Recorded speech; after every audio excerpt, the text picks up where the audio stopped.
erga FIB cufamte wiirtuu miidiyaadhaan Prime miidiyaan baane achi immoo dhufne Dream Journalism Training Center irra dhufne yeroo jalqabaatti carraa sii kennanii waa'ee guyyaa dhumaa san dubbachuu dandeenya. Siyaasni Itoophiyaa keessatti shira biyya biraatti garuu saayinsiidha. Uummanni waan nuti keessa jirruuf akka nuti itti adda baanes waan guddaa beekuun qabu. Hayyoon koo waan tuquu barbaadu nama fayyaa barate dhufee immoo saayinsii joornaalizimii barate heelzi joornaalizimii ta'uu barbaadu. Beekumsa waggaa 80tti namni argachuu qabu dirqama waggaa 80 jiraachuun qaban. Hin karoorsitu. Kana keessatti jireenyi guyyaa guyyaan sitti qaalaa manni karaa guyyaa guyyaan Finfinnee keessatti sitti qaalaa kan hundumaa itti gaafatamummaa fudhachuu. Anamma turtii si waliin ture keessatti ilaalisaa ibsi yoonaan jedhanii fast decision makerii dha jedhee si hima. Ati akkamitti of himu? Guyyaa dhumaa sana yaadachuullee hin barbaadu. Warri iskoolaarotaa kun maal jedhan seeta waa'ee joornaalizimii yeroo hiikan it is a profession that is knowing something at all jedhu. Lixa Oromiyaa magaalaa Najjoo ganda Damaaramee jedhamtutti hin dhaladhe. Ati waa'ee gabaasuu si dhagama barreessuu. Situationii achi jiru osoo hin gabaasee osoo hin namatti. Ani immoo demoralize godhame yeroo ati akka yeroo waan tokko kobsentii tokkoon si caala taanaan Sanin beekaaf miti de. Jedha.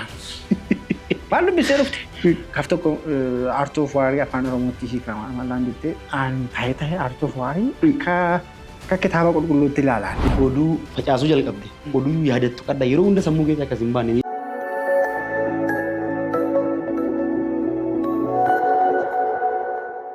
Yoo kan jirtan kablamtoota sodaatoota keenyaa kun mijuu poodkaastiin akkuma sanaan qara dhimmoota diinagdee hawaasummaa fi jiruuf jireenya uummata keenyaa irratti namoota garaagaraa bakka kana isin yaamee akka irraa barattanuuf ittiin bashannantuuf isin dhiyeessaa akka turan yaadan ammallee immoo keessummaa gara biraa isin kanaan dura miidiyaalee garaagaraa irraa beektan ammallee immoo miidiyummaa hawaasaatiif akkasumas immoo mana barnoota ogummaa miidiyaa saaqee hojjetaa akka jiru gaazexeessaa Lalisaa Alamuu waa'ee lakkii durii asitti isin affeeree jira. Dhimmi Lalisaa waliin irratti dubbannu dhimma ogummaa miidiyaatiif jiruuf jireenya gaazexeessitoota irratti kan waliin dubbannu ta'a jechuudha.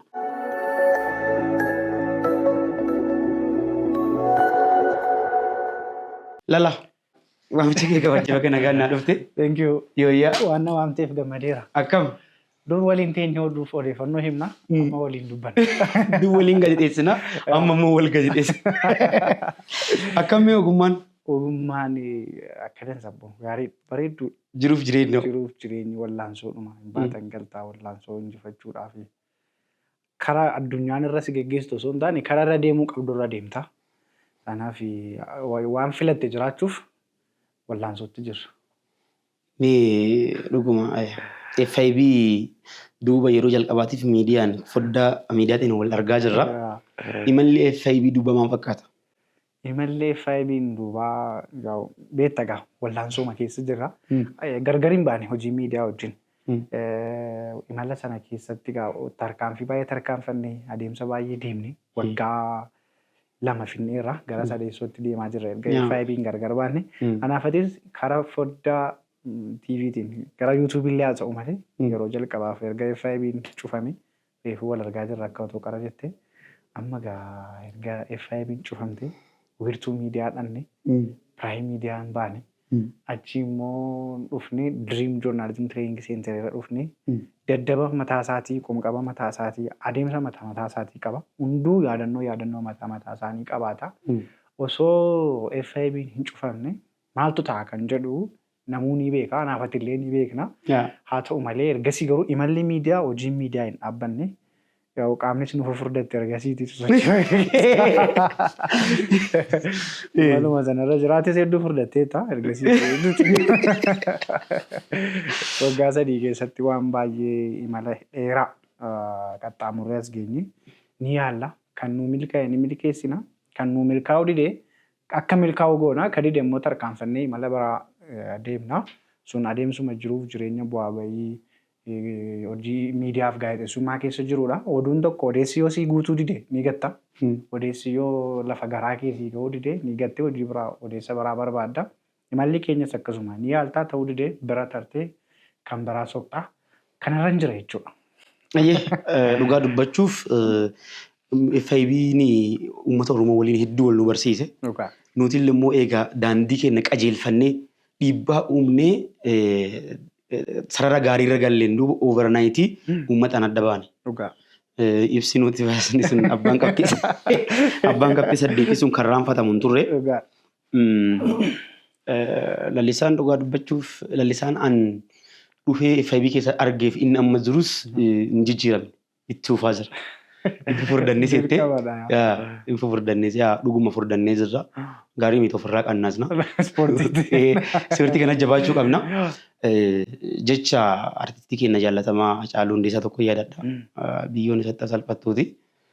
Namni maaliif akkasitti furdattee guyyoon gaafannaan namni gaafa abdii guutuu fi yookiin immoo gaafa abdii horattee furdatti lamaan keessaa tokko kenna kun waan ta'in. Anuunis gaafuma abdii horanneedha kan furdachaa jiru. An akkasitti yaadate sanumaadha. Sababni isaa gaafa FIB'n cufamu waan hundumtuu dukkanaa nutti fakkaate garuu yaada qabaattee jennaan. Karaa itti deemtu mul'ata qabaannaan karaa sana baafattee itti deemta. Gaafa sana yaada qabaachuun mul'ata qabaachuudha. Kanaaf mul'ata kee fi sosochii jireenya kee wal simsiistee gaafa deemtu homaayyuu miti baay'ees furdannee immoo fuula namaa duratti kana gaafa fokkisnee kanaaf jechuumaaf adeemsumti jireenya fufurdaadhaan nu bira akka jiru. Sosochiin nuti goonus wanta fufurdata kana huqqataa miti. Yaadi kee yoo huqqatee gadheedha. Yaadi kee furdatee jennaan homaa amma kanatti miti. Yaada furdataa gabbataa qabna. Addunyaan gaazexeessummaas immoo sanumaan waan gabbataa waan yeroo hundumaa enerjii haaraa, odeessa haaraa, kallattii haaraa, qabiyyee haaraa waan ta'uuf namni illee sana sirraa barbaada.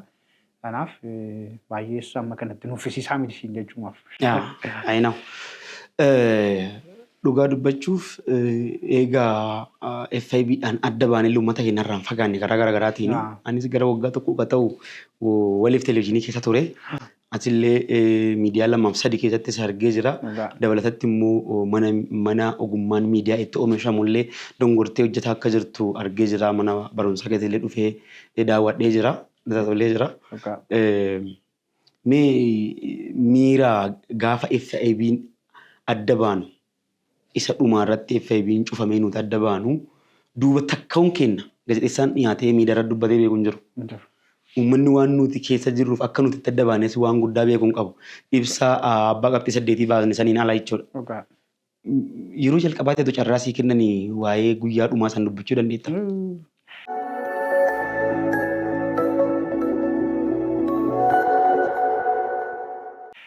Guyyaa dhumaa sana yaadachuullee hin barbaadu garuu namni baay'een tibba sana miidiyaa irratti beektaa sooshaal miidiyaa gama afaan oromoon jiru irratti qabiyyeen mul'atu ajandaaleen ta'an hin jalqabaa hin du'aatu torban tokko caalaan ture. Miirri sun maal fakkaata ture dhugaa dubbachuuf ijoolleen FIB faamilii FIB jedhamna. Beektaa wajjin nyaataa wajjin dhugdaa miidiyaa irratti karawaatii hojii jijjiirreeffannaa. Jaakkeeta ittiin oduu dubbisnu yoo ati har'atti hin dubbiste guyyaa 2 boodaan ati ittiin dubbisa. Kaalsiillee caammaallee haga wal jijjiirru geenyee yaannee wanti nuti hin ta'in hin jiru. Sana gaafa dirreen miidiyaa sun cufamu namoota kanaa wajjin wal dhabda. Mana kiraa waggaa inni tokko hin qabne inni tokko maatiirraa fuudhee walii kaffaluu. Gatii taaksii yoo inni tokko hin qaban inni tokko walii kaffaluu. Miindaa malee ji'a 2-3 turuu sana keessatti maal nyaata maal dhugdaa walii yaafachuu ture. Miidiyaa qofa miti jechuudha. Namoota addunyaa garaagaraa keessa jiran mana tokko waliin ijaaran tarsiimoo tokkoof dhaabbatan. Akka keenya yeroo sitti osoo ta'e koo silaa waan qabsoo Oromoos waan dinagdee Oromoos tokkummaadhaan akka keenya yeroo si ture eessa geenya ture. San ta'ee sanaan miirri yeroos nuti ittiin faffacaane waan harka kee keessa jiru tokko daqiiqaama tokko gidduutti sirka hin jiru gaafa jedhamtu waan qabdu. Nuti kan irra jiru saatalaayitii irradha. Saatalaayitii sanarra hin jirtu jedhamuun hin jirtu haa ta'u. Sanuu immoo jireenyi kee riskii keessa gaafa galu sababa sanaan. Du'a qarqara du'aa gaafa teessu. Qarqara du'aa hoggaansi hin jedhu waan saatalaayitii sanarra darbu harka kee keessa hin jiru to'achuu hin dandeessu. Waan si miidhutu irra darba. Ati immoo jala jirta. Abidda sirraa boba'u jala dhaabbattee jirta. Sun immoo nama biraa baraaruuf jedhameeti. Nama biraa jireenya isaa kabaadha yookaan siikorii gochuuf ofii keetii fi abidda biraa keessa gaafa seentutu ture sun haalli yeroo sanaan wal qabatu. Abidda irra teenye nama biraa qabbana biraa keessa kaa'uuf gaafa jedhu lubbuu keenya baraaruuf jecha ibsa ejjennoo sana gaafa baasu. Sababni isaa hoogganaa FIB damee Finfinnee ta'ee dukutaa akkasii ta'ee abaluun waliin galchinii jedhamtee waan jirre irratti miidiyaa irratti.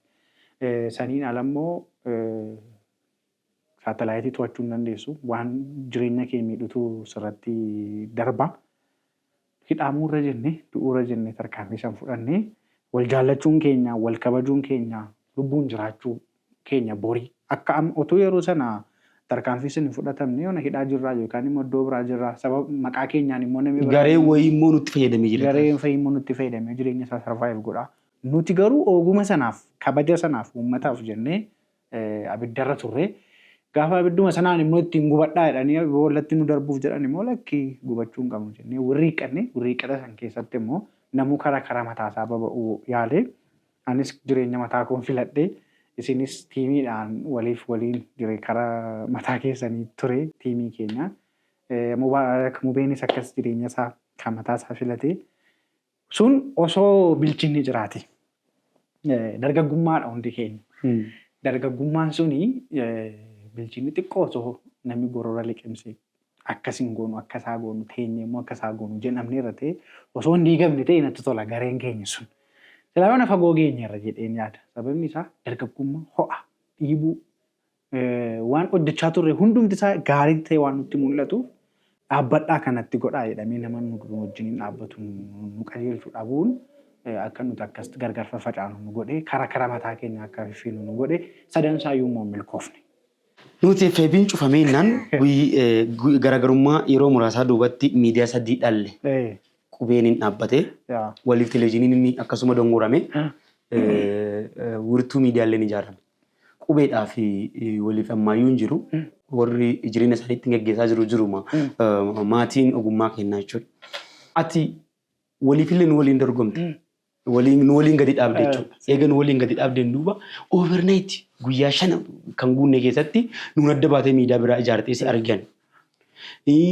Ammas utuu an wirtuu irratti eeguu utuman turin yeroo gabaabaa keessatti wirtuu miidiyaa Dream Journalism utuu achi naqqabiin jalqaba Prime Media irratti ni arge. Deebitee immoo manuma barnootaa isaa dhaabdee immoo ittiin illee milkooftee si arge. Anamma turtii si waliin ture keessatti lalisaa ibsi yoo naan jedhani lalisaanii nama dargaggeessa dafee waa murteessu. Jireenya dhuunfaa isaarratti akka barbaadetti kukkutuu danda'u. Fast decision makeridha jedhee si hima. Ati akkamitti of himta? Ani waan tokko nan yaada. Yaadatta yeroo waliif jiru dhaabne sana waan irratti wal dhabaa ture waan goone falmaa ture yaadatta. Inni ta'uu didee nan yaade. Anamma umurii qabsoo Oromoos duuba deebi'ee yaadadha. Baarotumsaa fa'aa abaluu fa'aa gaafa jennu yeroo umuriin isaanii aga keenyaa kana waan guddaa hojjetaniiru. Biyyaaf jechuudha. Nuti sikkoo ofii keenyaa waa hojjetachuu dadhabne nuti immoo. Waggaa meeqa yuunivarsiitii keessa dabarsine ofuma keenyaaf waa uummachuu hin dandeenye umurii kanatti. Nanaara yeroo hundumaa gaafa seenaa namaa dubbisu, seenaa goototaa ta'uu, seenaa warra diinagdeef qabsaa'aniif, warra ofiif qabsaa'aniif yoo ilaaltu aktiiviidha jarri deemoodha. Nuti hoo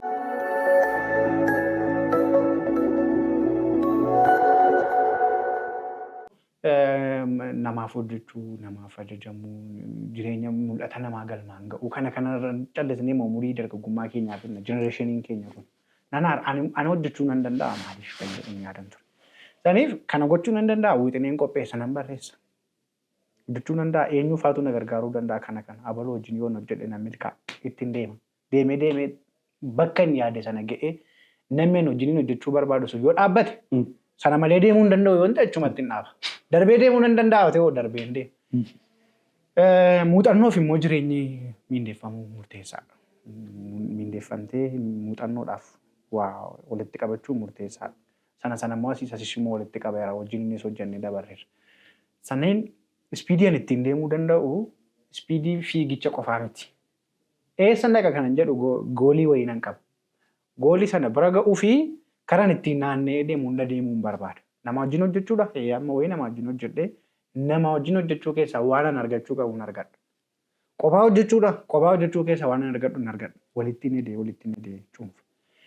Gara diriim gara maalii kanatti osoo hin dhufiin akkamitti waan murteessita sanaan jettee fi waan hin gochuu qabu gochuuf siijjiin deema taanaan siijjiin hin deema. Qofaan deema taanaan qofaan deema. waan sana goolii koo kaawwadheera taanaan. Yeroo baay'ee nama wajjin waan baay'ee mari'achuun barbaadu. Amala kooti qofaa nan deema qofaan hojjedhaa. Waan sana fudhadheen baa yoo ta'e fideen baa kana fudhadhee dhufee hin jedha. Kun yeroo tokko anaaf karaa sirrii dhedhee waan ana amanuuf. Namni tokko kan hin dandeessuu dhiisi, hin ulfaata, hin cimaasiin jedhee danqaa si dura kaa'anii bahe. Ani haa cimuu, haa jabaatu, alaaffatu qofaa koo taa'ee murteessee amma dhiibuu danda'u dhiibee gaafa inni irratti kufuuf fedhu amma deemuu naa wayyaadhe. Akka malee bareeda. Amma laal umuriin dargaggummaa kun jirti. Itti gaafatamummaan maatii jira. Jireenyi cimaa magaalaa Finfinnee keessatti nuti walii wal'aantoo wal qabannu jira. Carraan hojii immoo dukkanaa ta'e kan gadi baatee garaa keessatti hojjettee hin gallees jira. Kanumaan walii qabate dargaggeessi umurii kanaan danda'e hanga dhaabbata dhaabee nama biraatiif iyyuu buddeena fiduutti gahuun adeemsa akkamii keessa dabaree bakka kanas nama geessuu danda'a. Baay'ee galatoon amma kutannoodha. Kutachuu yaada qabaatteenaan yaada keessan akkamittiin fiixaan baasuu danda'a jedhu sana tarsiimuu qabaachuudha. Anamma dargaggummaa koo keessatti yeroo mana amboo yuunivarsiitii baradhu mana bunaa fa'aa mana koppii fa'aa qaba. Barachaa balbala yuunivarsiitii Hacaaluu Hundeessaa fuuldura mana koppii. Yuunivarsiitii Ambootti baratte? Kampaasii Hacaaluu Hundeessaatti? Mana bunaa banee koppii achi ijoollee assaayimentii isaanii waan hunda isaanii immoo koppii godhaa fi beesee kanatti saabbachaa. Amma gaafan FIB apply godhee dhufee dhufu magaalaa Finfinnee keessatti waa argee ofii koo fi immoo sarvaayiv godhe ofii koos anamma beekta afaan ijoolleen obboloonni koo namaa furtuna wajjin jiraatu Finfinnee keessatti isaaniinis akka abbaa. Ilaalaan anatu beeka. Amma anatu beeka uummanni hin beeku waan ta'eef akka boruu barbaade jalqabaa itti gaafatamummaa maatii kasii kaaseef isa kanaaf. Ati isa jalqabuma dhaloonni keetii naannoo qabna. Isatti dhalatte gandatti dhalatte. Lixa Oromiyaa magaalaa Najjoo ganda Damaaramee jedhamtutti dhaladhe magaalaa xiqqoo. Achi hangafadha maatii kootiif. Maatii keetiif ilma hangafaati. Ilma hangafaati. Guddinni koo mana bataskaanatti nan tajaajila. Daakuun bataskaanaan ture waan ta'eef sirna bulchiinsaa sirna nama wajjin walii galuu hariiroo koo gaarii godhee nama wajjin jiraachuu achittiin baraa guddadhe. Xiqqoo ta'ee faarfannaa isaanaatti isa jedhamu. Mucoolii jechuudha. Mucoolii keessatti faarfachaa mucooliin geggeessa. Achii gaafan guddadhu immoo koree warra faarfatan warra gurguddoo nan geggeessa. Amma immoo barattoota warra yuunivarsiitiidhaa dhufaniif kutaa 11 walitti qabee faarfachiisu isaanii nan geggeessa. Yeroo yuunivarsiitii dhufe immoo barattoota baratanii deebisanii barsiisuu mooraa yuunivarsiitii keessatti barsiisuu barumsa wangeelaa jechuudhaaf isas na yaada. Deemee waan afaan Oromoo fi afaan jaraa sun walitti dhufuu didaan afaan Oromoo qofa waan sirriitti guddisuu barbaaduuf saayii sanatti walii ta'uu danda'an dhiise barsiisaa jechuudha. Sana maatiin koofillee hangafa waan hin ta'eef immoo yoo karri bade karaan jalqabaa bade hunduun bade. Obboloonni koo yoon qajeele yoon baradhe yoon karaa sirriirra jiraadhe warri duuba jiran nama shanuuti afurtuna duuba jira karaa sirrii qabatu. Yoon bade shananuu ni badu. Yoon rakkataa ta'e shananuu miira gaarii hin qabaata. Yoon tattaaffataa ta'e garuu shananuu miira tattaaffataa miira jabaa godhatu. Ammoo yuunivarsiitiin dhufee Finfinneetti nutuun baradhu FIB'n dhufee isa boodee kaasuus dandeenya. Gaafan dhufee miindeeffamu damoosni kiyya jalqabaa 7,000 ture FIB'tti. Ji'a tokko hojjedheen obboleettii tiyyaa Ayyee kan jedhamtu fidadhe biyya. Sana booda itti aanee immoo obboleessa kiyya Lammii kan jedhu fide. Itti aanee Daawaa kan jedhu fide. Akka kanatti hunda fide walitti jechuudha. Guutumatti maatii irraa ijoollee fidee galchee. Fidee haalli nageenyaachis baay'ee komforteebilii miti. Nama hojii jiraachaa. Obboloota koo akka abbaa manaatti bulchaa. Barsiisaa. Isaan baratan immoo haala gaariin akka isaan deeman gochaa. Ani ofii koo hojii hojjetaa isaan immoo barataa. Maatii biraa uumne jechuudha Finfinneetti. Kana keessatti jireenyi guyyaa guyyaan sitti qaalaa. Manni karaa guyyaa guyyaan Finfinnee keessatti sitti qaalaa. Kana hundumaa itti gaafatamummaa fudhachuudha. Ani ofii koo qofa hin jiraadhu. Jalqaba obboloonni koo maal ta'u jedha. Osoo hin fuudhiin ana hin fuune amma waa'ee fuudhullee yaada. Waa'ee obboloota koo yaada. Akkamitti hojii qabatu barumsa fixaniiru akkamitti hojii qabatu. Sana booda maal ta'u?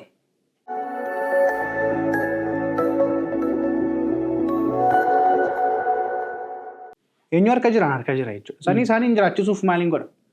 Jiraan birrii 20,000 30,000 miindeffamee yoo hojjedhe ijoollee kana mana kiraayee kana jiraachisuu hin danda'u. Kanaaf maaliin godha? Ofii kootiin hojii 2-3 hojjedhee obboloota koo jiraachisuu mana kiraayee sarvaayiv gochuu waa'ee uffata koo waa'ee nyaata koo waa'ee jireenya koo osoo natti hin hir'atin osoo obboloota kootti hin hir'atin jiraachisuu hin qabu. Kana gochuuf maaliin hojjedha? Kanas qabdee kanas gaafa qabdu maaliin hojjedha jettee yaadde waan hojjettuuf immoo karoora yoo baafatte karoora sana immoo hojiitti hiikte. Namoonni baay'een hin dandeessu siin jedhu. Attamitti. Innoo asiin ba'e achiin ba'e attamitti siin jedhu. Ani imma yoo karaan kun cufame karaa kanan barbaada. Karaan kun yoo cufamtes karaa biraan barbaadan. Hin ta'u. Otoo kana hojjetaa jiru yoo siijjin ta'an jiranti. Saa'itiin boruu wajjin jiru kanatti yoo waa ta'e maaliin godha kan jedhu karoora fadhee dhufaa bakka. Jireenyi kee hundumtu karooratti hundaa'a. Karooratti hundaa'a. Yoo waa ta'e yoo kun waan ta'e kan akkamiin godha. Maal jedha gaazexeessaan iskiriiptoo tokko qofa baadhatee deemu saayinsiin jedhu loojikiin jettu jirti. Yoo tokko didde tokko maaluma akka kanatti jiraadha jireenya kootiin. Yoo waa ta'u kun baasuu dide utuma diriim joornaalizim tireeningii seentaree haala kanaan milkeessee jiruyyuu yoo inni milkaa'uu dide kara kanaan baadha kan jiru. Jeedala jedhameetti jira. Bineensa jeedala jedhamu beektaa? Nan beeka sirriitti. Bineensa jeedala jedhamu sun bineensa baay'ee qaroo ta'edha. Sangaa hatanii dheebanii sangaa namaa neenqa waliin isillee hin ceettanii neenqa waliin dhaqanii sangaa namaa fudhatanii dhufanii gaafa dhufanu neenqi billaa qaba. Isiin immoo baalleen allaattii kana adii kana qabatteetti. Naan akkatti gootee baalli kun muruufi qaba. Akka billaatti gootee ittiin sodaachisti. Maal goota isa lama innaan kun duude kanaan muradha. Akka ittisa jechuudha. Jireenyi kee akkas jechuudha. Akka jiidala. Oopshinii qabachaa deemuu qabda jireenya kee keessatti. Yoo waan tokko si didee abdii kutattee kan ittiin deessu isa lafaa kaastee rakkattu ta'uu hin qabu. Waan lama akkasiin miinetti akka yeroo keenyaannetti yeroo qabna dargaggummaadha baay'een miidhu. Saayitii muraasaa rafnee oopshinii kakaataa yoo deemne wayi. Saniif boolla asiinis qotataa asiinis qotataa yoo kun dide asiin bahuu hin didu. Yeroo hundayyuu oopshinii lama qabaachuu qabda jireenya kee keessatti. Maal jedhu warra chaayinotaa ta'e hin beeku balballee gammachuu tokko cufame kan biroon ni banama jedhu. Kan biroo sanatti si banamee si eega miti. Asii yoo gammachuu si cufame saaqqata situ saaqqata. Dhiibbata. Konkolaataan baname yoo ati kaaste malee si socho'u konkolaataan. Dhugaadha. Akkuma jetti jalqaba sooressa jalqabaa sun qajeelee innaan inni duubaa dhufu waluma faana hurreedha jechuudha. Dhugaa dubbachuuf xaariin keeti. Wanni ati aansi ajaa'ibsiifadha taa'ee uuma kiyya. Yoo yaadattannaa ta'e fabii keessa yeroo jirrutti wanniidha amala kee amma uummata paabilik gochuun barbaadu akka tuqamuun barbaadu. Ati tuqamuun siif womaan turre. Hojii kee qofarratti xiyyeeffatta.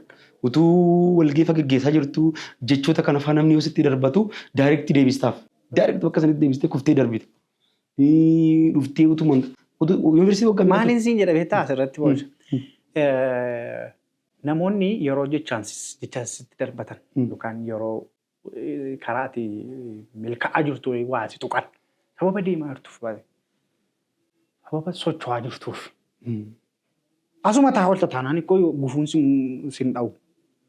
Taa'ama olta taanaan rifattu waan sin tuqu. Deemaa irta taanaan garuu hin gufatta. Imalarra jirta yoo ta'e. Gaafa imalarra jiru callistee yoo dhagaan si rukute maal jedhes immoo yoo deemtee dabeessa fakkaatta. Isa nama qaroo waa sitti dubbate nama sanaaf deebii imala keetti milkeessitu laatta. Namni iddoo ofaan callisee waatti si rukutu yoo jiraate yoo. Dhagaa yoo si rukute deebitee dhagaa dhoofta hin deemta jechuudha. Saniif nama qaroo jechisaa qara boriif si milkeessoo ta'e waliin mari'ataa sheebbii godhataa an akkasitti na hubadhu jechaa himaa fi deemta. Kara kee immoo hin dhaabdu. Eenyu yoo si dhaabuu barbaade jecha namaan dhaabbatta taanaan gufuu namaan dhaabbatta taanaan namni qulqulluun hin jiru as. Qulqullaa'uudhaaf hojjetta. Daba ofirraa hanqisuudhaaf hojjetta taanaan jechi nama uumaas. Ani yeroo sana keessatti illee kana jedhama. Hojii hojjettee illee dhiirri yoo jiraate kana yoo jedhame abukaattoo jireenya keetii sima mataa keeti. Abukaattummaan sababa qulqulluu dhugaa qabduuf miti illee abukaattoo kan dhaabbattuuf. Waan si gaafadhu jalqaba yeroo dhufte gara miidiyaatti makamtu oduu jalqaba dubbistu yookiin immoo oduu sammuu keetii keessaa hin banne ogummaa miidiyaatiin turte hanga oduu dubbistee paabilik oduu facaasuu jalqabde oduu yaadattu qadda yeroo hunda sammuu keessaa akkas hin baanne miira gammachuunis ta'uu danda'a Kagaddaa sanii ta'uu danda'a. Otoon miidiyaatti hin dhufin iyyuu oduu dubbisaan ture kaan isa kam. Otoon miidiyaatti hin dhufin iyyuu otoon mainstream miidiyaa FIB'tti hin dhufin oduu dubbisaan ture dura. Eessatti? Ambootti. Ambootti lookaal FM'dha. Lookaal FM'dhaan. Amboo Yuunivarsiitii yeroo hin baradhuun achis deebi'uudha si geessu.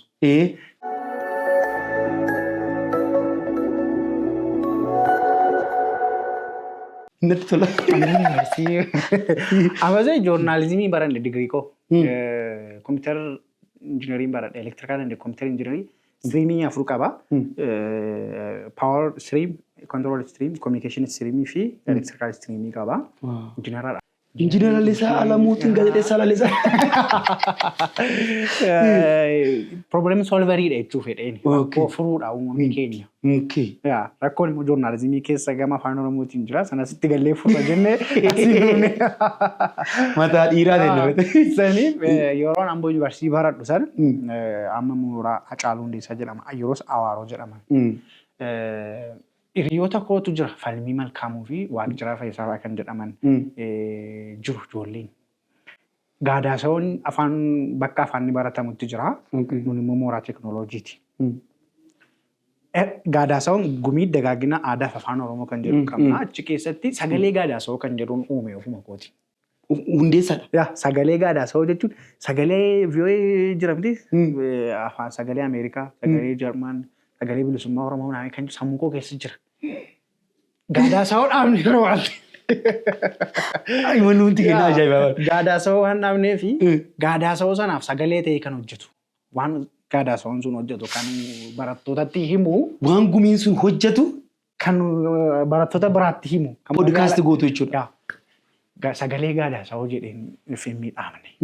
Hiriyaa koo falmii kana wajjin dhaabne sagalee gaadaasaawwan hundeessaadha. Manaajaradha. Yeroo shubbisaa waan adda addaa kana nan gabaasa. Kanarra jira gaadaasaawwan jedhee.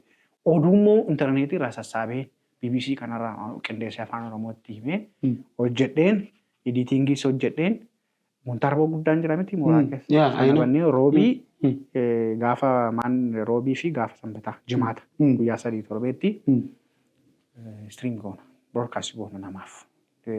Xalayaawwan garaagaraa jaalalleewwaniif walalloowwan garaagaraa hojjechaa nu dhaggeeffatu. Oduu himna bashannansiisna. Achitti oduu himuu sagantaa bashannanaa hojjechuun sagalee gaadaasaawwan jalqabe jechuudha mooraa Amboo keessatti. Achi oduu inni irraanfanne qabdaa gaafa naan jettu mooraa Amboo Yuunivarsiitii keessa osoo jirru yaadatte yoo ta'e Baqqalaa Garbaa faatu halkan mana hidhaatii baatu. Bara 2009 dhumarra muummee. Sagalee misraachoonni beeka. Sagalee gaadaasaawwan mooraa Amboo Yuunivarsiitii. Yuunivarsiitii keessatti eeyyama qabdu istiriimii akkasiitiif. Eeyyama qabna eeyyama guutuu qabna.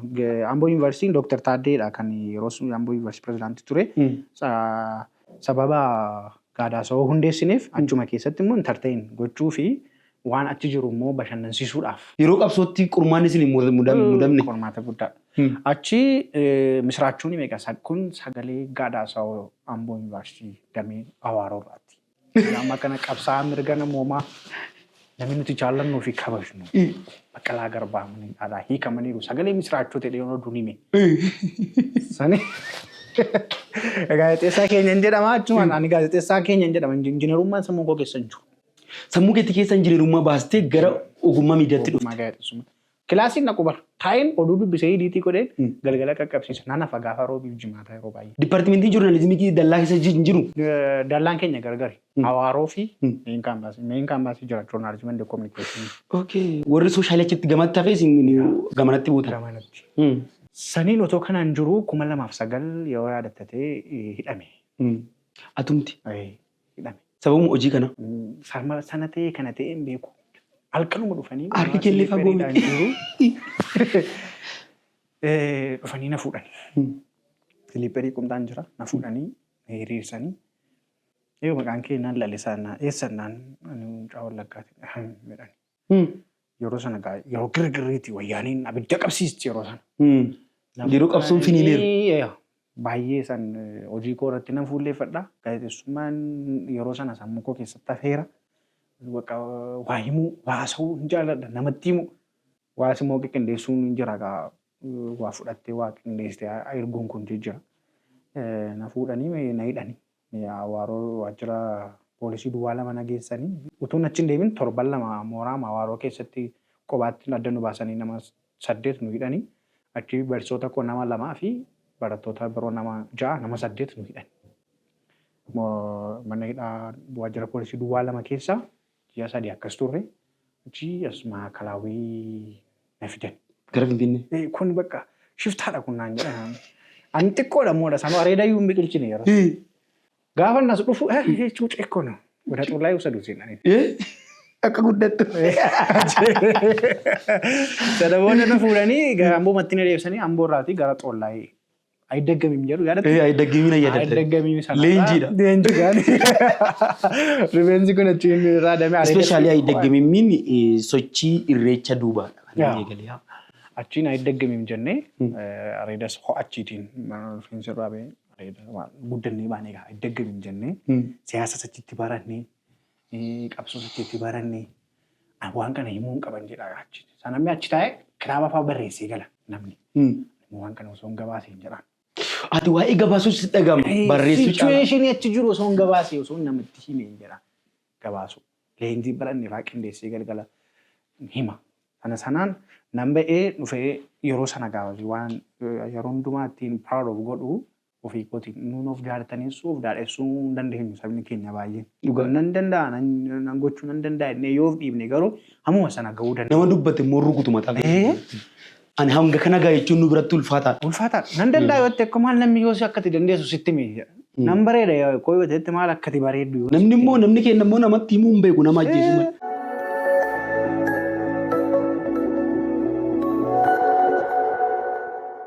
Nan danda'an jedha yeroo sanatti waa hojjechuu. Amboo Yuunivarsiitii yeroo sanatti Israa'elii guutaatii galaa kana booda barnooti keessan feera waggaa tokko booda deebi'aa baradhaan jedha. Jimmaa Yuunivarsiitii, Wallaggaa Yuunivarsiitii, Haramaa Yuunivarsiitii, barattoota Yuunivarsiitii irraa dhufne kan xollaa turre baay'ee jiru. Carraanuu kenna Amboo Yuunivarsiitii. San booda peendingi jedhee galmaa'ee isa barattoonni yeroo hidhame baratan dudduuba deebi'ee baradhe kan warri wajjin baradhe darbanii barataa jiran immoo isaanii wajjinis seenee baradhe Kirita wali 61 barachuu nan danda'a yoo yuunivarsiitiin na eeyyame jedhee ofitti murteesse. Elektirikaalii barnoota isaa baay'ee ulfaataa. Peending jedhee galmaa'ee barachuu akka hin danda'u qofa akka na eeyyaman dhiibbaa godhe. Barattoota kee warra na wajjin hidhamanii wajjin barattoonni 2 Israa'elii guutanii galanii nuti warri annanoon achiis hin dandeenya barannee warra kanaas hin qaqqabna warra dudduubaa wajjinis hin baranna warra duraa wajjinis hin baranna. Yuunivarsiitiin carraa kana nu kenneera maaf waggaa tokko gubneen jedhe. Achirra jalqabe kutanumti keetiyyuu. Barattoota warra itti guddatanii wajjin baradha. Isaan fuulduratti barachuuf jedhu immoo warra wajjin barachaa ture wajjin seenee baradha. Haala nu miidhate. Waan akkasii kana nama akkasii kana ammaan jenna seeta nuti. Mataa dhiiraa jenna.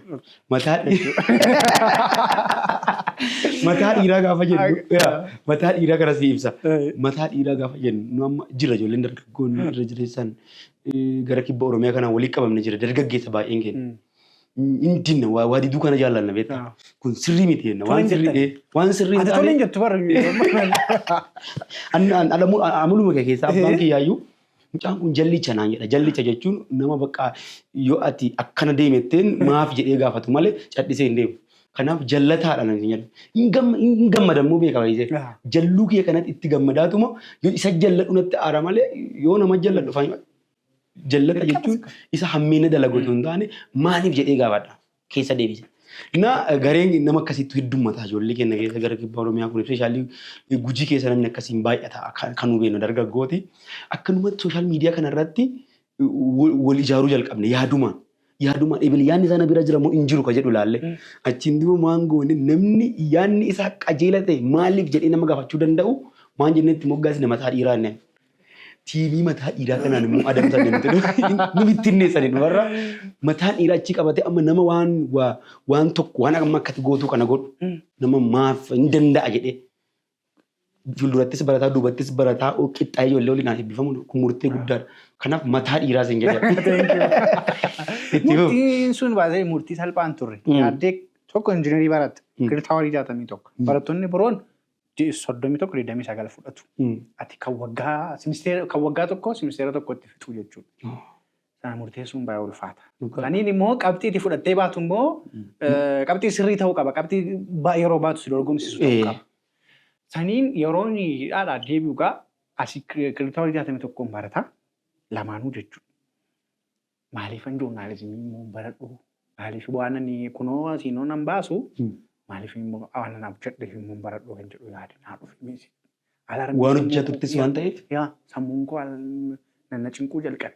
Editingii kamitti baratte editingii amma nuti Adobe Premiereedhaa fi Adobe Audition wanni uf danda'e keessatti baranne moojilii uf danda'e keessatti koorsiin nu kenname multimedia production jenne sanuyyuu kireeditawwarii gara kireeditiitti jaati moo akkasiin fudhan ati akkamitti isa moo akkamitti illee nu yuunivarsiitii nu leenjisa fakkeenyaaf maqaa yuunivarsiitii leenjii kana ogummaa kan addatti gastiin dhufe biyya Jarmaniitti nu barsiisa.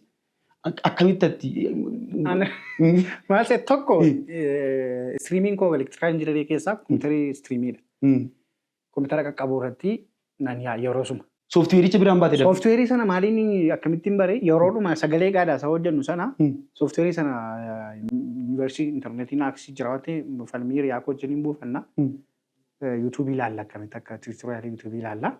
Sana booda akkamitti sagalee lalisaan dubbise ofuma isaatii fiideetii godhate ofuma isaatiin immoo mikseriitti hidhee sagalee namoota biroo disturbiut godhee dhaggeeffachisuu akka danda'u of shaakalchiise of hin barsiise hunda isaa of barsiise mana taa'ee doormii taa'ee. Sambuura tiyoorii akkamitti baratte gabaabduu si deemu? Tiyoorii akkamitti? Tiyoorii irraa dhimma godhanne viidiyoo editingii. Barnooticha hoo joornaalizimii? Joornaalizimii fira qabaachuun nama sappoortii godhu qabaachuun murteessaadha yeroo tokko tokko. Abjuun qaba akka tasaa Finfinneetti hin deddeebi'an. Dhaabaa wayyeessaatu Sunday Scribe Foundationii kan jedhu Ameerikaa taa'eeti yeroo ONN reefuu banamuuf jedhu ONN'dhaaf gaazexeessitoota karaa lammii beenyaafaa kana haalli mijatee baranna ture. Ufnee Finfinneedha online. Sana booda online Ameerikaa taa'ee faranjoota gareesaa wajjin nu barsiisa ture. Nan baradhaa liinkii garaagaraa nu erga. Namoonni dhaabaa wayyeessaa beektaa qaba. Lalaa nafata wal barreerraa yeroo kan. Waliin barre. Natti Ati yeroo Maqalee Yuunivarsiitii. Ani Addigiraatitti baradhe actually garuu immoo yuunivarsiitii sadanittiyuu leenjii fudhadhee jira.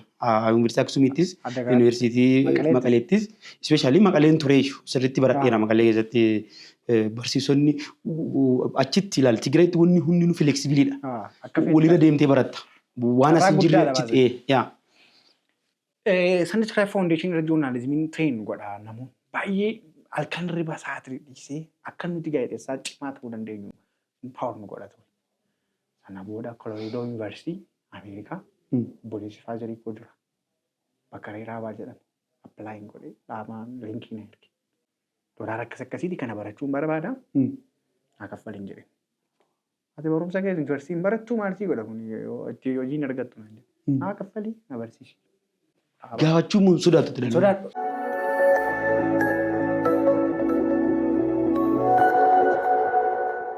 Takka naa kaffalee nan baradhe certified ta'e diploomaa. Galatoomii dhime. Baay'ee galatoomii jechuun barbaada. Sana booda afaan hin jalqabe ammoo. Afaan Oromoo barachuu. Afaan Oromoo litereesharii barachuun jalqabe. Karaa isaa barbaade barreessuu nan barbaada waan ta'eef. Achi certificateii qaba. Joornaalizimii diploomaa argadhe namoota daandii Sunday Scribe irraa qaba. Haayoleettiidha ammoo dhaabbanni joornaalizimii fi ogbarruu kan ol duukaa barsiisu jira. Hikmaa kan jedhamu tokko. Achis nan dhaqe hangalmaa. Certificateii sadiin argadhe joornaalizimii irratti. Editingii immoo ofuma kootiin of dandeesseera. Kan Rootersi tokkos baratteetta se'a online. Kan Rootersi baradheera. Kan Rootersi online apply godhee argadhe. Saniin International Center for Journalists dhaabbanni jedhu tokko immoo jira. Dhaabbata Amerikaan Embassy wajjin hojjeta. Gaanaadha dhaabbannichi. Certificateii san diploomaa Colorado University irraa argadheen apply godhe. Achi editingiis akka hin danda'u maal akka hin danda'u apply gaafa hin godhu isaan immoo waggaa tokkoof walitti fufiinsaan online kennu. Waa'ee digital journalismii, waa'ee peace journalismii, waa'ee investigation journalismii kana waa'ee mobile journalismii hunda jara baraan fudhadhu waggaa tokko immoo deebi'ee jechuudha. International Center for Journalists jedhamu dhaabbata baay'ee guddaadha. Dhaabbilee garaagaraa gorsuu leenjii garaagaraa kennuu irratti. Waa'een mobile journalismii investigationii akkasuma elements of journalism gara amma modern ta'ee dhufe kanaan sport journalism dabalatee jara biraan argadhe. Incuufame. Kun egaa ergan FIB galeeti International Center for Journalism. Yeroo torduftu yaada. FIB gaafa apply godhu international certificate waan hin qabuu fi gabamoo dhufe yeroo sana immoo electrical engineering baradhaan boodhamu. Sanii nan deddeebi'a ijoollee mucaan kun hin eebbifamne mootumni eebbifamne dhufee barate moo gaafa nan bootti deddeebi'a. Maa ijoolleen gujifa baay'ee si beeka baru yuunivarsiitii keessatti. Lalaan bara hiriyaa kennaa waliin barannee nama injineeringii baratetu waliin baranne kilaasii tokko turre naan jedhe. Shakkeessi gaafa addee miti yeroo karee maal barattee ndaawunat injineerii barattee akkamiin na bulchitaran dhugaadha maal bakka ta'e beekta wanni ni yaadatta yoo ta'e nuti ispeeshaalii ana Girma Abbuumaan joornaalizimii waan barattaniif daarektii joornaalizimii barannee dhufne achirratti immoo wanni yenna nuti dhugaa dubbachuuf waan isin hojjettan kana hunduma kee laalle maaf ariifatu ijoolleen kun jenna irra jireessa nuti yoo nu argitu ta'e baruura nu argita akkana miti baruura turra nuti malee nu caalaa atamma fakkeenyaaf yeroo ati viidiyoo idiitii gootu argaan barruu dubbisuu fi oduu kana funaanuu fi waan jiru kanarratti wal dorgomna nuti ijaa wal laallabaa mana keessa isin rakkisaa turre wal gaafan anas taa'ee abboomaa gaafadha abboomaan achi girmaa gaafata girmaan asii na gaafata sarkil goon ijoolleen hedduun miidha keessa baanu dinqisiifataa turan ati immoo yeroo argu fixiniitiin keeti dhaqqabdee hunduma isaa weebsaayitii nuti oduurra argannu hunduma isaa bira dhaqqabdee. Asirratti hin jalqabdanii ati waa fiddee dhufta. Waan nama gaafatteetti taanaan akkamittiin caalaa beekee booru. Waan ati beektu beekuu fi daqiiqaa 5 fudhatu akka ajaa'ibe seenaa tokko asumaan daawwattoota akka baranuu fi seenaa Tiriiver Nooyi kitaaba Born of Crime qofa qalamaa yeroo barreessu sii fi darartuu nagaashi galtanii hosti gootu. Hosticha gaafa jettii anuma mata duree kiyya sii kennee waan akka namichi waan keessa darbame bakka barruu san fudhadheef akkana sitti himee galee immoo mana sanbata guddaa gaafa si dhageeffadhu. Nama biraa. Maayini leellisaani duuma iyyuu kitaaba dubbiseeru. Namoota yakkamaa ta'een dhaladhee kan jedhuun Born of Crime nu barbaade namittiin kun maalidhaan jedhee kitaaba nama qaba beekta kitaaba kana ergi jedhee. Ergi bitiiti. Rambuleeka. Buruun na caalaa beeka waan sana namni wajjin hojjedhu waan sana information hin qabne qabatanaan maal nan du'eeka. Har'uma biraan baata. Har'uma. Waan ani irratti hojjedhu irratti waan hir'ateera taanaan. This is a great gift. Beekuun qaba. Sababni isaa anaaf achi generatiinii tokko irra jira.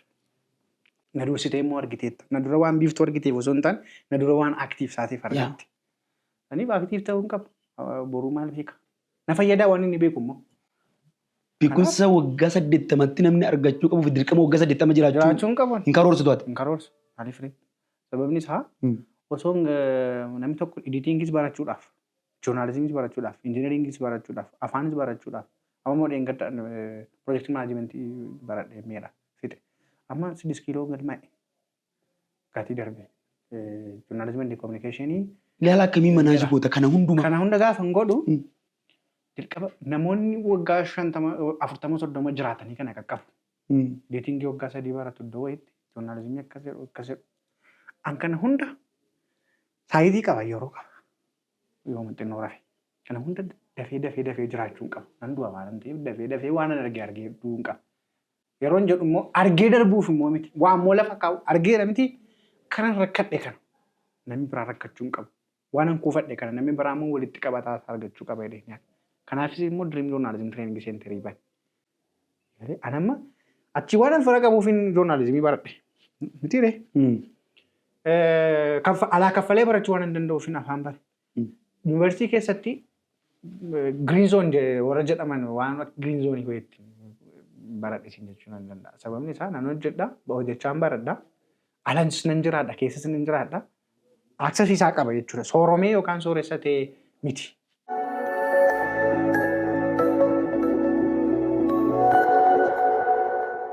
Warri akka koo yaada hin qabne, warri akka koo waan faamilii isa gargaaru yookaan immoo humna ittiin waa baratan hin qabne anarraa waa argachuu qabu. Inni yoo qaawwaan jira. Joornaalizimii barachuu kan barbaadu amma anamma yeroo sana barachuu hin barbaada garuu biyya kana keessa hin jiru. Kanaaf karaa namoonni karaa isaa argadhe achi immoo nan argadhe. Ammoo biyya kana keessatti karan namni deemuu hin dandeenye lalisaa irraa isa deeme irraa waa argachuu qaba. Kanaaf Dream Journalism Center dhaabde. Training center. Kibraan hin jiru. Bakka hin ga'uu barbaade namni karaan itti cufame balballi itti cufame abjuusaa kan dhabe lalisaa irraa argachuu qaba. Hannan danda'a jedhee jalqabee milkeeffadheera. Barattoota meeqa qabdam? Amma jalqaba 46 marsaa tokko fayyee eebbisiiseera. Barsiiskeetiin ji'a ja'a amma eebbisiisuuf hin jedha. Ji'a dhuftuun eebbisiisa. Walumaa gala online proogiraamii fi wiikendi proogiraamii sagantaa idilee qaba. Barattoota 40 qaba ammasii. Saasiranii eebbisiisa. Abjuun koo karaa ani deeme nama deemuu hin dandeenye sana ani immoo argadheera waan ta'eef fidee akka inni dafee argatu gochuudha. Yeroo dijitaalii dhiiraa keessa jirra. Dijitaalii dhiiraa keessatti immoo teekinooloojiin kenna baay'ee fagaataadha. Baay'ee gara fuula duraatti illee beektaa yaada. Warri ogummaa kanarratti iskoolaarooti joornaalizimii kanarra jiranu joornaalizimiin baduu danda'a. Gara citizen joornaalizimiitti deebi'uu danda'a. Namni hunduu gaazexeessaa ta'uu danda'a addunyaa irratti jedhanii waan shakkanii fi furmaanni isaan kiyyan tokko addatti waan yuunik ta'e hojjechuu. Fakkeenyaaf namni konkolaataan yoo garagalee namni 40 du'eedhanii barreessaa miti garuu nama 6tu du'e. Kan namni 6 du'uusaa adda baase garuu sorsii isa piraayimerii ta'erraa qaama dhimmi ilaalaturraa daandii abbaa taayita geejjibaatiif akkanuma immoo tiraafiik manaajimentii ejensiirraa odeeffannoo nama sana ilaallatu walitti qabanii baasuudhaan fakkeenyaaf dengedda konkolaataan kufee namni 40 du'eedha mee gabaafamaa ture. Citizen joornaalizimiin akkasitti gabaasaa ture. Citizen joornaalizimii irraa immoo addatti warri ogummaa qaban ministirii miidiyaa fi ogeeyyoonni immoo maal jedhanii gabaasanii namoota 6tu lubbuudhaan darbee kaan balaa cimaadhaaf salphaadhaaf saaxilaman jedha. Isa kana kan joornaalizimii sarvaayiv gochuu danda'u. Isaan maalirraa argatu immoo qaama dhimmi sun ilaallatu nama qaamaan bira jiru sanirraa odeeffatu waan ta'eef. Yeroo baay'ee nuti amma yeroo mana training centerii bannee waa leenjisnu waan tattaafannu waan citizen joornaalizimii babal'isaa jirrutti kan interpret godhan jiru. Miti. Citizen joornaalizimii sheeppi gochuudhaa fi training centeriin murteessaadha. Yeroo hundumaa. Of course. Warrumti ministirii miidiyaa keessa jiran baay'ee ilaalchi isaanii gaazexeessummaadhaaf kan gadi bu'aa yeroo ta'an argaara. Sanallee qajeelchuudhaa fi training centerii murteessaadha. Fakkeenyaaf boorsaa naman jaju. Beektaa sitti nooni yeroo hundaa amma viiyuusiin jedhaa odeessa kee qindeessa kee sagalee kee waan hundaa kee nan jaalladhan yeroo dura. Galatoon. Sababni isaa maaliif dubbistan jire? Iyyaale. Dhuftee booruun natti of tuultiin jedhaan. Ani immoo diiri moraalaayizii godha yeroo waan tokko kobsentii tokkoon si caala taanaan. San hin beekaaf miti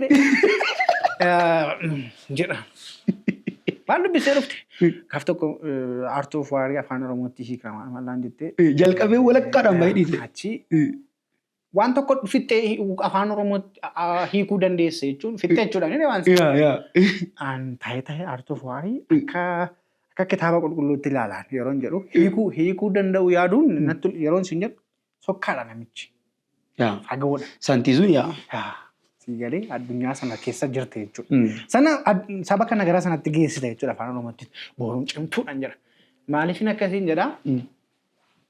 Cimina nama wajjin hojjettu nama proud gochuun jajuun jajjabeessuun empower humneessuun waan argatta. Yoon siin jedhee maati hiina. Gunnanfadha. Waatu hin jiru. Beekumsatu hin jiru. Yoo waldaadhessiti. Yoo amma ogeessu walitti himte garuu naa qoodde. Exactly. Waa wayii natti himta. Kanarratti ikkoo kana addi godhinaan jetta. Namni keenya kana hin beeku. Amma wal jabeessuu wal maalii ajandaa keenya shifti gochuu koo miti. Sababa ati dandeessuuf sababa ati waan kanarratti ajandaa goone haasuuf nuuf hin haasa'a. Otoo ati hin jiraanne otoo ati waliin dubbannu ta'e waan kana mari'an. Hin dubbannu turre yaa. Mari'an.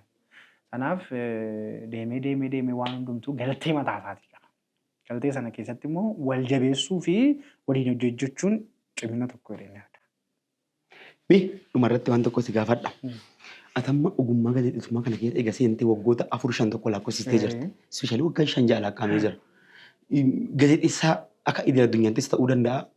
Akka biyyaalessaattis ta'uu danda'a. Akka immoo naannoo keenyaatti ta'uu danda'a. Ogummaa gaazexeessummaatiif nama dinqisiifattu qabda gaazexeessaa.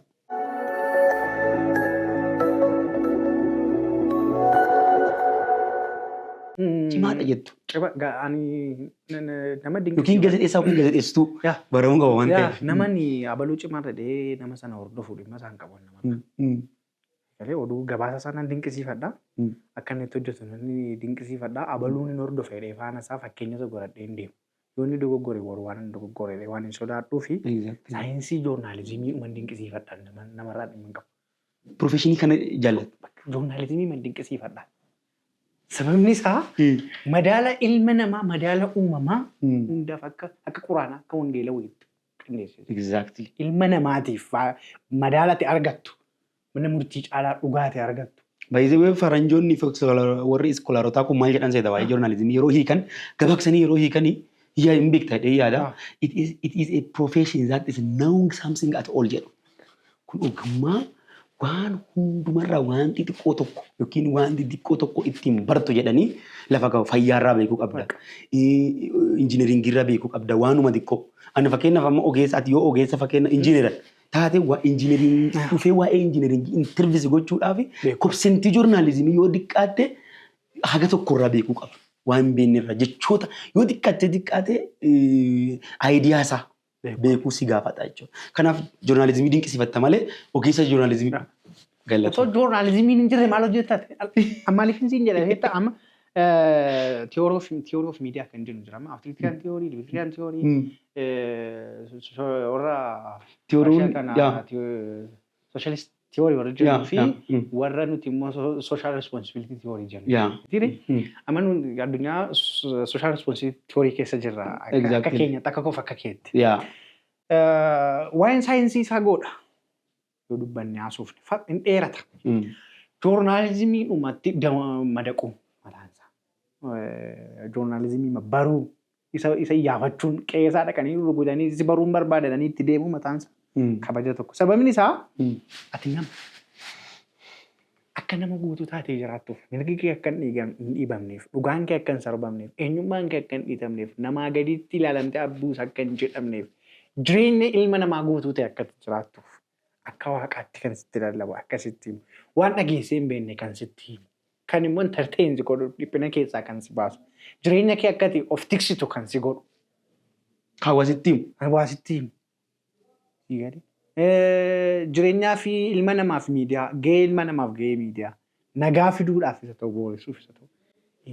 Amma amantaa namaa arrabsitee maal jettee nagaa dhabdee jeeqamtee yeroo tokko akkam ishee jiraatee dhabbius taatee jiraatta. Akkasuma waan tokko cabsitee akka malee taatee jijjiiqamtee jiraatta. Joornaalizimii keessa gaafa galchu garuu sitti hima. Sitti hima eenyu akkati taate. Maa gahee sitti hima. Nageenya sitti hima. Piis joornaalizimii jettaa. Waar joornaalizimiin jawaazee. Waarii gabaas taphate. Piis joornaalizimii siree. Nagaa yeroo hundumaa tasgabbii. Anama gaafa oduu himuudhaaf yookaan sagantaa tokko entertainii hojjechuudhaaf qophaa'u akka nama jannata wayii galee natti tola. Yaa gammaddee galta yeroo baay'ee suufii keetii gurgudhattee maal jette gammaddee galta. Gammada. Anutuma iskiriinarra mul'achuu dhiisee natti tola yoo ta'u. Sababni isaa waan ani ala dheeftu kana dheenaa maneera joornaalizimii. Sababni isaa amma haalli sii mijachuu dhabuu danda'a. Akka komfort zoonii keessa jiraatte akka yaaddattu hojjechuu dhabuu dandeessa. Jireenya wallaansoo dhiibaa hiyyummaadha. Waa'ee jireenyaa yaaddu. Birrii ammasiin qabaa. Birrii ammasiin oduu himaa mana akkasii keessa jiraadhachaan jiraattu joornaalizimii keessa gaafa jiraattu. Dhugaa. Amma namni qeesii yookaan paasterii yookaan sheekiin tokko gaafa waa'ee rabbii fuula rabbii jiraatu waa'ee mootummaa rabbii yaadaa lamti waa'ee uffataa yaadu waa'ee maalii yaadu nama molokkose jenna warra molokkosan jenna amma gadaama warra galan jenna waa'ee dhalaa yaada waa'ee manaa yaada waa'ee maalii yaada rabbiif adda of baasanii waaqa isaaniif adda of baasanii xuwaashii ta'anii jiraatu. Joornaalizimii gaafa hedduu waa'ee maallaqaa waa'ee makiinaa sirrii waa'ee jireenya addunyaa kanaa dhiisteetii waa'ee maalii waa'ee profeshinii waa'ee gaazexeessummaa yaadda. Akkamitti hojii oduu gaarii himaa, akkamitti nama jiraadhaa, akkamitti nama beeksisaa, akkamitti nama wajjin jiraadhaa, nama akkamitti karaa qajeelaarra geggeessattee yaadda. Waa'ee mana uffata gaarii kee, waa'ee mana gaarii jiraachuu, waa'ee sooromuu hin jiru. Kana jechuun saayinsichumatu dhugaadha. Dhugaa barbaacha sanas dhoofte sanas waliin dhoofte kan jiraattu miti jechuudha. Kun qajeelummaadha. Qajeelummaa gaafata. Sammuu nagaa gaafata. Kanaafuu yeroo hundumaa sammuu konferensoon ta'e nagaa ta'e keessa jiraachuu si gaafa. Akka sanatti jiraachuu waan nuyi waamatti wallaansoo jireenyaan jijjiiramti dha wanti buutaa addunyaa sana keessatti deebine akkatti gaazexeessummaan maal akka fakkaatu itiksiin isaa naamusiin isaa biyya keenya wajjin maal ta'uu qabu kan jiru. Ispeeshaalii biyya keenya keessatti naamusa irratti hojjetamu rukutu jiraata. Gaazexeessaan waan hunduma ta'e argaa jirra waan ta'eef naamusa irratti. Amma dhuma irratti makka kaafeetti waliin si gaafadhu. Ogummaa kana keessatti wanni si jibbisiisu maal utuu ta'uu dhiisee ka jettu ogummaa keessatti. Argiteefa ka irra darbuus jibbisiisu fa'a. Teoorii tachisi deebi'e tarak tu awutiritiriyaan teooriin jedhan jira. Odeeffannoo ta'uu qaama tokko qofaarra fudhachuu wayii asii beekadhanii waa sitti kennu wayii. Abbaan targee vertical flow of information ka jennu sana. Afee natti tola. Tuun afee. Kuus walabummaan pireesii osoo mirkanaa natti tola. Walabummaa pireesiitti amanta. Amana. Sababni isaa walabummaan pireesii jiraatee lalisaa waan baay'een hojjeta. Amma sila sitti miira obboloota ko survive gochuuf, maatii ko survive gochuuf, ofii ko survive gochuuf hin jiraadha. Ani asirratti waan tokko sitti investigation journalismii jiraachuu barbaada. Ani nama maaliif attamitti yooma eessatti akkamitti jennu sana nama hin ta'udha. Baay'ee muummichi ministeeraalli paarlamaarratti yoo tokko investigative journalism biyya kanatti hin barbaachisa jedhanii ture. Ani masaan ta'uu fedha. Gochuu fedha, hojjechuu fedha. Baradhee sertifikeetii itti qaba kophaatti investigation journalismiidhaaf kophaatti isheef garuu na yaaddaa. Haala si yaaddeessu jira. Sababni isaa ofuma kootii fi yoo isin duuba deemtan sodaachaan deema beektaa qaama lakko maaliif hin jedha attamitti hin jedha hin cinqabne yeroo tokko tokko. Waan tokkoof sababa isaa falasaa kaa'uu qabda. Galtii waan tokkoof immoo biyya kana keessatti waan hin tuqamne baay'eetu jira. Waan ittiin bu'amne nama ajjeesanii dhossuu miidiyaadhaan immoo du'a himu. Miidiyaan baasee du'a himuu osoo hin taane gara caalaatti akkamitti akka du'e keessatti du'e yoom akka du'e maaliif akka du'e himuudha. Harmi minimize godhee garuu. Harmi minimize godhee akkamitti eessatti maaliif yoo achii booda dhugaa wayii haqinoo jechitti dabee yeroo jiraate immoo sana faanadha. Haqa qorqora jechuudha miti ree? Yaa, exactly.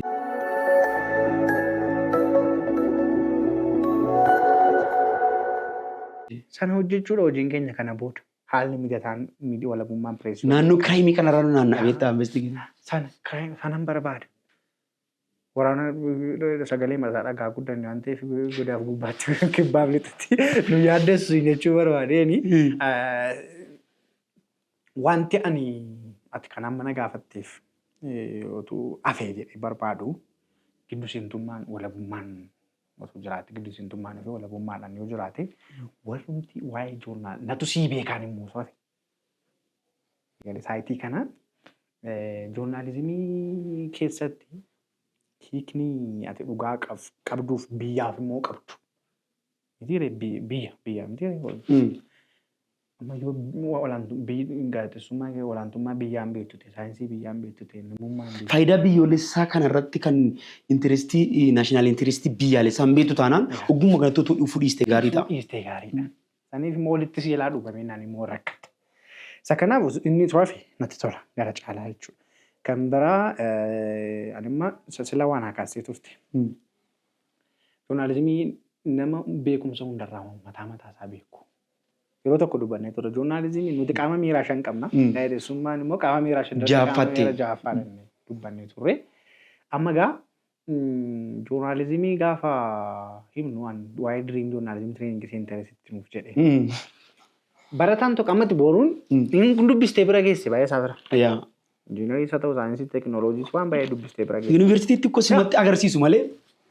Amma gaa kaayyoon koo waan tuquu barbaadu diriim joornaalizimii tireeningii seenteran deemiidha. Giddugalli leenjii gaazexeessummaa fi miidiyaa diriimii nama fayyaa barate dhufee immoo saayinsii joornaalizimii barate heelzi joornaalizimii ta'uu barbaadu uumuudha. Heelzi joornaalistii ta'ee waa'ee fayyaa itti fufuu barbaadu.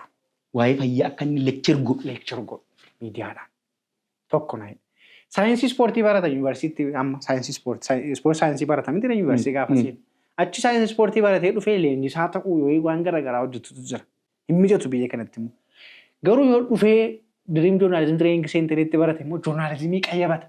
Achi gaafa joornaalizimii qayyabatu maal ta'a? Ispoortii joornaalizimiitti makama. Ispoortii joornaalizimiitti makama. Akti godha. Isa caalaan beektu ataara deebitee dhuftee.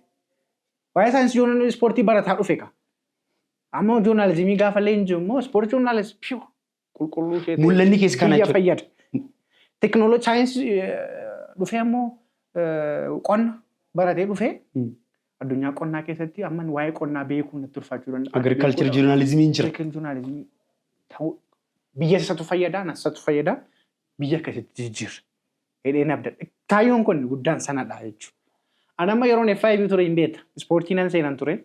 Dirree ispoortii. Faana teknooloojii jedhee waa'ee teknooloojii nan hojjetan ture. Siijjiin oduuf odeeffannoon seenaa, tireeraas nan seenaa, simboo aartis nan seenaa. Waa hundan seenan ture. Hostiis hin gootu. Hostiis nan godha. Keessa nan seenan ture. Sun akka waa babal'isee yaadu beekumsa garaagaraa akkan hojjedhu na godhe. Yeroon cooba qalamaa hojjedhus nama jabaa yoo hojjedhus akkan godhu na godhe. Amma gaa waan tokko irratti taargeetii yoo qabaanne immoo beeessa. Amma boru maal jaallattu amma joornaalizimii keessa? Ani irra jireessaan joornaalizimii keessa kan utuu yeruma hundumaa hojjetnatti tolu development joornaalizimii. Amma kana biyya kanaaf kan itti fayyadu development joornaalizimii hojjette boru jedhamta. Afrikaa guutuutti development. Bakka biyya waamsista jechuudha. Heerri joornaalizimii samman namni fayyaa baratee dhufee immoo jalqabee biyya waamsisa. Hawaasa fayyada. Beeka ka waa'ee fayyaa aga sabtaayitilii xiqqootti qoratee dhufeera. Sababa beeku qofaaf immoo miidiyaatti biyya haasa'ee maal ta'a? Jalaa bada. Isa jalqabee isatti akka fixuyyuu jalaa bada. Beeku. Saayinsiidhaan yoo deeggaran immoo kanadha. Dream Journalism Training Center marsaa sadaffaa leenjii jalqabneerra galmee jalqabneerra kottaa galmaa jechuun barbaada. Kottaa galmaa fi leenjiyaati mul'ata keessan dhugaa dubbachuuf mul'ata keessan dhugoomsaa jenna. Sa'aatiin kennan nu jalaa adoo garaan addan ba'in karaan adda baaqama jedhan. Yerootu adda nu baasaa jira waan ta'eef dhumarratti immoo natti tolee jira. Akka malee natti tolee jira. Dhumarratti akka dhumaatti akka yaadaatti waan akka dhaamsaatti qabdu jira ta'e dargaggootaaf ispeeshaalii dargaggootaaf ogeeyyota miidiyaatiif waan qabdu jira adda kennatti nu himtee adda ba'an jechuudha. Kinnaa hafe kan jettu.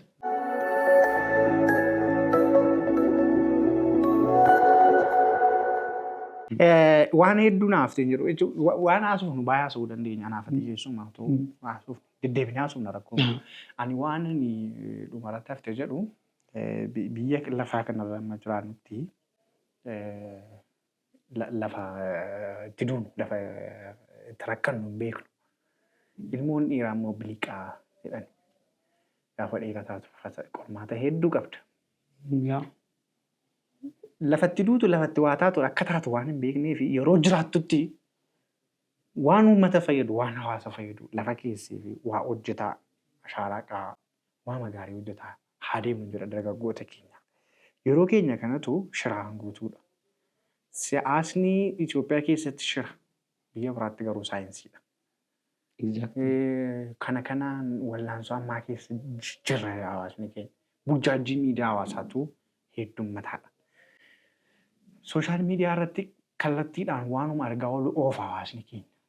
Dargaggeessi keenya. Ani garuu sooshaal miidiyaa kanarraa maaliin fayyadama? Hojiin koo, bu'aan koo, biizinesiin koo maali?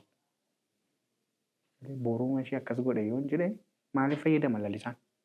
Na fayyadu yoo jiraate okay fayyadama. Hin fayyadu taanaan yeroo koo nyaachaa jira. Du'aa kaan duuneerra baay'een keenya jedhu dargaggoota keenyaaf dhaamuun barbaada. Dhimmoota namoota biroo afarsuu, dhimmoota namoota biroo keessa seenu, waan nama hin gashiine keessa seenu, kabaja ilma namaa hir'isuu, akka malee jiraachuu, akka malee deemuu kun baay'ataa jira. Haa hir'isnu, achi booda haa dhiisnu. Sana booda jireenyi immoo itti fufa. Amma jiraannu hundatti immoo dhaloota haayaan, egeree dhalootaatiif haayaan kan jedhuun barbaada. Irraa jiraannu osoo hin taane waan argaa jirru irraa dubbanna. Booruftaan immoo waggaa 10-20 booda immoo kan jiraannu irraa kan jedhu piroogiraamii arginee himnee dubbanna. Galata guddaa qabda lala. Ulfaadhu cabsii deemi daandiin qabatte daandii bareedaa kan nama barsiisu. Hanguma waggaa 2-3 kan adda baane iyyuu waan haaraa waan sirraa arge waan ta'eef akka ati imaltee akka ati milkooftuun rabbisee kadhadha. Kana caalaa immoo dirree bal'aa itti dhaloota kanatti waa himuu dandeenye akka wal arginuun abdii guddaa qaba. Galatoomaatis Boorshaa Kujabaadhu mijuu poodkaastiin yeroo hundumaa dhangaa adda addaati. Ana gama saayinsii joornaalizimiitiin gama miidiyaatiin isa tokko gama seeraatiin isa tokko gama aartiitiin adda addaadhaan jijjira. Imalli itti hafuuf yeroo hundumaa jabaadhu biyya adda addaatti daddabali bal'isi guddadhu siin jedha. Nama ulfaadhu Waaqayyo immoo nu gargaaru. Daawwattoota keenya kabajamoo warri Mijuu Podcast ilaalaa turtanii kun qophii keenya Mijuu Podcastii torbaanitti ogummaa garaagaraa irraa yookiin immoo sagantaalee garaagaraa irraa finnasitti dhiyeessinu. Sagantaa kanarra waan guddaa akka baratan gaazexeessaa Injiinar Lalisaa Alamuurraa waan hedduu akka qabatanii jirtan abdii qaba.